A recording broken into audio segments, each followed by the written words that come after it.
Mosaic reproduction of DaVinci's Last Supper in the Ashland Avenue Methodist Church measures 6 foot 9 inches high and 14 feet long, weighs slightly over a ton, and has in excess of 120,000 pieces of tile. It represents 5,000 man-hours of work. The project director alone had 1,500 hours. No one connected with the project, including the project director, had ever done any mosaic artwork before. Incredible, but true. How does a project like this get started? How does any dream start? What action starts the chain reaction of a million other actions that make a dream become a reality? The answers to these questions, and a few more, I'll try to cover as we see a step-by-step development of this work of art. A simple comment by an architect that a wall was bare and needed something to break the monotony. This followed by his suggestion for a futuristic mosaic design. Reverend Schoengert, in a conversation with Kost, found that they both thought that a traditional painting of Christian significance was more to their liking, and the church board and building committee agreed. The space involved was made to order for DaVinci's Last Supper. Kost volunteered to direct the project.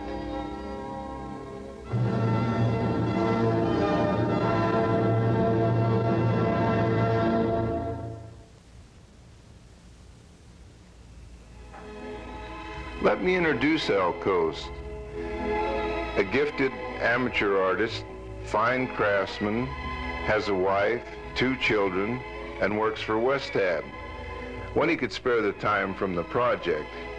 He designed and planned the entire metamorphic process of converting a 20-inch by 40-inch print of a picture on paper to a 1-ton, 7-foot by 14-foot mosaic on a wall. This is a print suggested for use to Al by the expert on Renaissance art at the Chicago Metropolitan Museum of Art. It is an exact copy of what is now on the wall at the Santa Maria del Grazia in Milan. You'll note that it is broken up into small squares. This was done so that Al could make a cartoon 16 times the size of the original print. In order that the cartoons be absolutely accurate, a 2x2 acetate square was made by a Kansas City lithographer with 1/4-inch squares, so each detail could be copied on the enlarged cartoon. Each 2-inch square was enlarged to an 8-inch square, the 1/4-inch on the small grid corresponding to a 1-inch square on the large grid. Some 6 weeks had transpired when the project had reached this point. At that time, Al called in his first help, me. He really didn't need me as such, but he didn't have a camera, so I was assigned the task of photographing the print 6 2-inch squares at a time. I did them in sequence so that there was a 1 square overlap each time. 35 slides were required. The object here was so the slides could be put into a projector and projected onto the mosaic at any time for a color check. The color values had to be as perfect as we could get them, so all slides were taken with a special film. A level was used on the camera so the pictures could be in a perfectly flat plane. The 8-inch paper squares were taped together with Scotch tape and put on 1/4-inch plywood. Then groups and pieces of the pictures were cut with a saber saw for ease of handling. Then and only then could the actual mosaic work begin.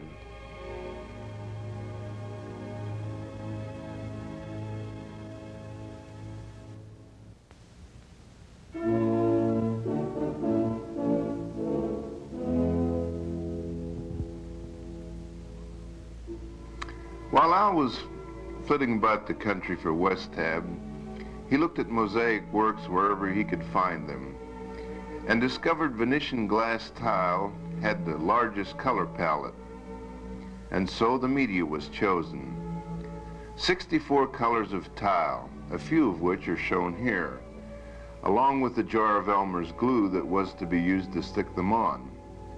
By the end of the project, 8 gallons of Elmer's glue had been used, and the tile had been ordered from Chicago, New York, Los Angeles, and Memphis, Tennessee, to get all of the required shades. In about 6 months' time, the cartoons were colored in with chalk as a guide to lay the tile, and the actual tile cutting and gluing started. Never having done any of this before, Al experimented and learned enough to get the other people started. He worked at a ping pong table in his basement, and then Al completed his first robe. It is a robe of James the Elder, if you are wondering. As a matter of fact, it's a robe of James the Elder, even if you're not wondering. And with this much experience under his belt, he called for the number 2 man of the project, Louis Heese, from here on in referred to as Louis. Louis also works at West Tab, is married, has 2 children, is a fine craftsman, resourceful. Sounds like a carbon copy of the number 1 man, doesn't it? Well, Louis caught on fast, and he and Al adapted techniques for cutting and working tile that would be passed on to the other workers later. An IU roving photographer had dropped by from time to time to take pictures of the progress, and every time I did, Al and Louis would try to put a pair of tile cutters in my hand. I mentioned tile cutters blithely, as if everyone had a pair in his back pocket. To be honest, I'd never seen a pair, and on the assumption that you haven't either, here's what they look like. Each tile is held thus and cut to the shape you desire. That is, if you don't break it or misjudge the shape you thought you needed. It's harder to do than it looks. For a while you learn to cry a lot. Tears notwithstanding, by February, the groups of apostles began to take shape. Here is the first group finished. James the Younger in the orange robe, and Andrew. The face of James was the first one attempted by Al. Up to this time, he had figured on doing the faces in ceramic clay. The next group included Judas, Peter, and John the Beloved. Compare with the photo of the print the authenticity of the reproduction. Back to the tile so you can have a good comparison.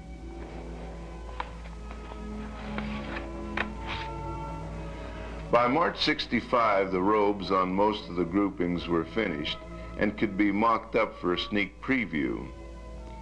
As you know, the central figure of the DaVinci masterpiece is Christ. Here you see him with only his garments done in tile.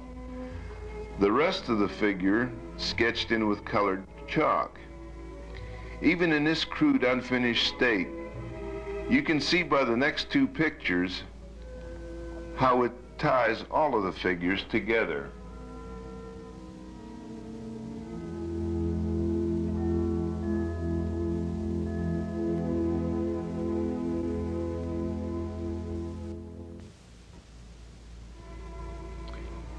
You'll recall earlier I mentioned we worked from a print of The Last Supper as restored by Pellicoli in the early 50s.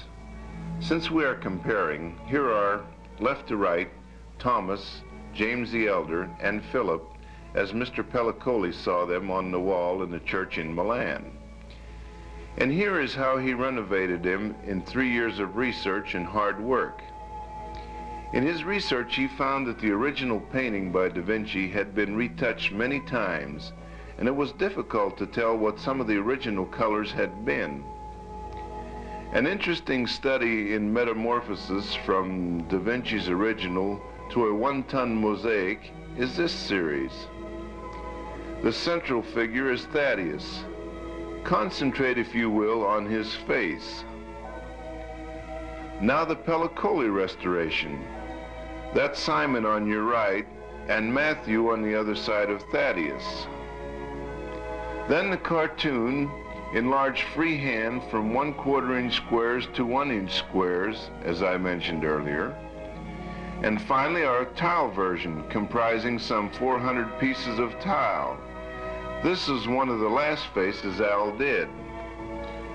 Louis and Al were coming to the end of the line in Al's basement. The project was getting to the place where much help was needed, and for practical purposes it should be built closer to where it would eventually hang. All the figures were finished, so in this state it was moved in sections to a room in the Ashland Avenue Methodist Church Education Building, just a week before Easter of 1965.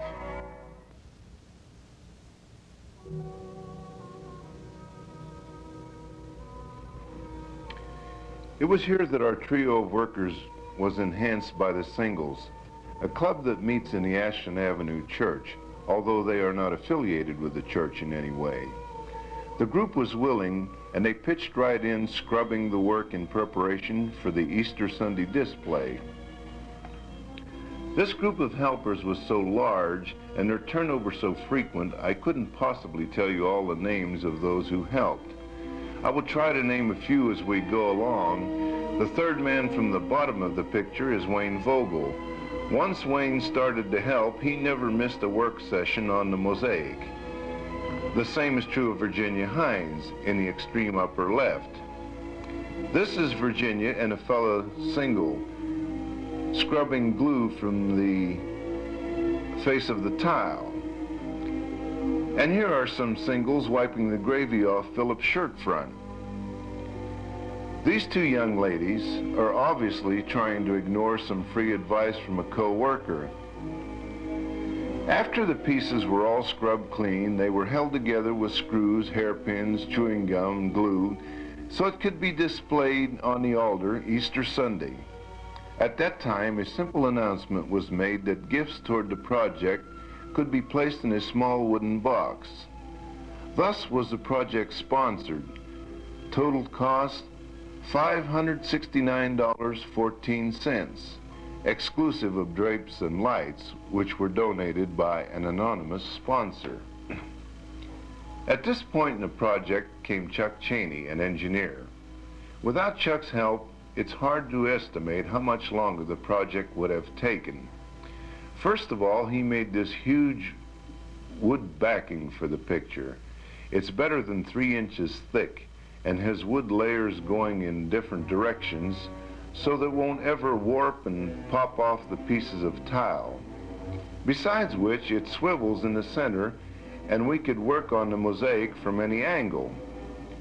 With so many people on the project, we had to build a palette of various colors of tile to facilitate finding what was needed. Here is the easel set up as a table, and Al and Louis are busy working on the Apostles' feet. On the other side of the table is Guess Who, and 2 assistants he has latched onto from the Singles Club. Their names are Thelma and Evelyn. We're working on the ceiling. I might add that we worked on that ceiling for 3 months. Barbara, Barth, and Evelyn are working on the walls. With the Singles helping this part of the project, it really moved along. In May of '65, here's what we had done. June, July, August, and September were too hot to do much work, so we all took a vacation from the Tuesday night work sessions. In spite of this, by January of '66, the work had progressed this far.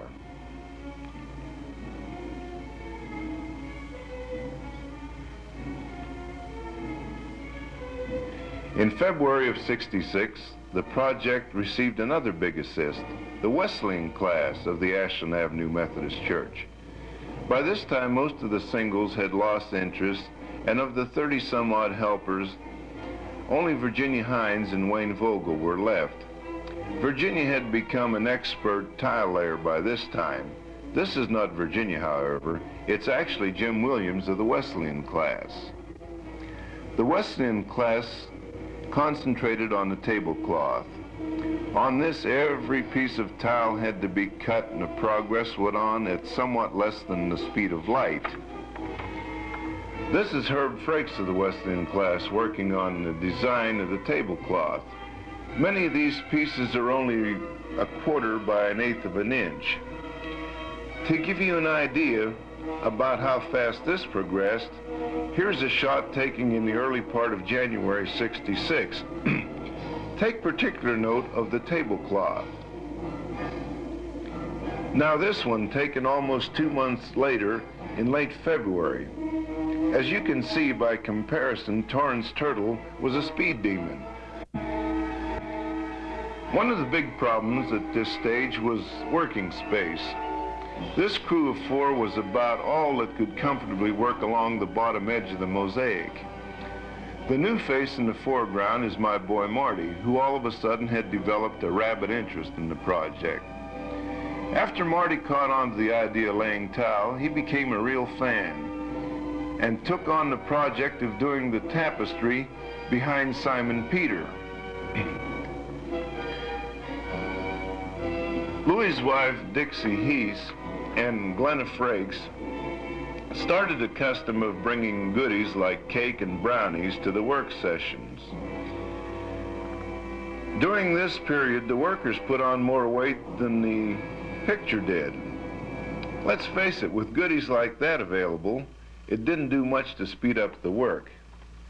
In spite of this, the work progressed, and as March '66 approached, the goal of being finished for Easter became a practical reality. Some 78 hours after he had started, Marty just about has his tapestry finished.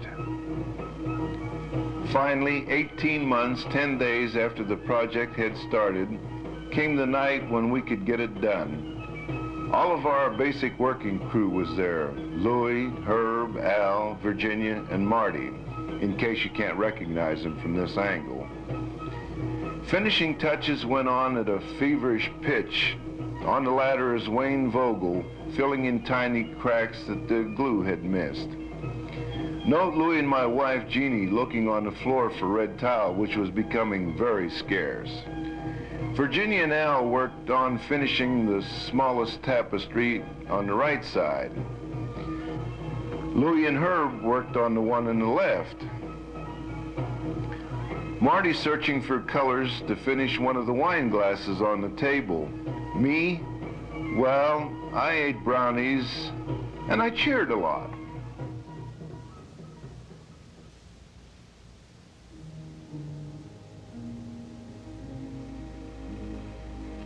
They also serve who stand and wait. By now the shortage of red tile was critical, and Jeannie swept the floor at regular intervals to glean some little morsels of red tile so we could finish without waiting for a new batch to come from Los Angeles. Al kept finding little odd pieces that had been left out and inspecting the work in general. At the 11th hour, he found this criticism. The highlight on Philip's robe was yellow, and he didn't like the looks of it. There wasn't time to change it then, and he decided after the picture was up, he would chisel out the tile and do it over. I didn't mind. I'd only spent 8 hours on it. By 1:38 a.m., we were all a little tile happy when Al called to Virginia to help him put in the last tile. Yes, we had finally done it. We were through.